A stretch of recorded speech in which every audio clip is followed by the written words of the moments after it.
दर्शकबिन यति बेला गृहमन्त्री सुदन गुरुङ त्रिभुवन अन्तर्राष्ट्रिय विमानस्थलमा निरीक्षणको क्रममा आइपुग्नु भएको छ।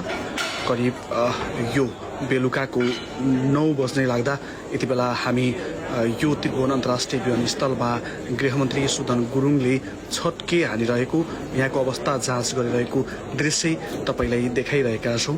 कुनै पनि यात्रुलाई असहज नहोस्, कुनै पनि यात्रुलाई दुःख नहोस् र सुरक्षा व्यवस्था निकै कडा हुनुपर्छ भनेर निर्देशन दिइरहेको यो दृश्य हामी त्रिभुवन अन्तर्राष्ट्रिय विमानस्थलबाट तपाईलाई देखाइरहेका छौँ। यो दृश्य तपाईले यति बेला कल 24 न्युजबाट हेरिरहनु भएको छ। यो दृश्य हामी यति बेला बेलुकाको समयमा तपाईलाई देखाइरहेका छौँ।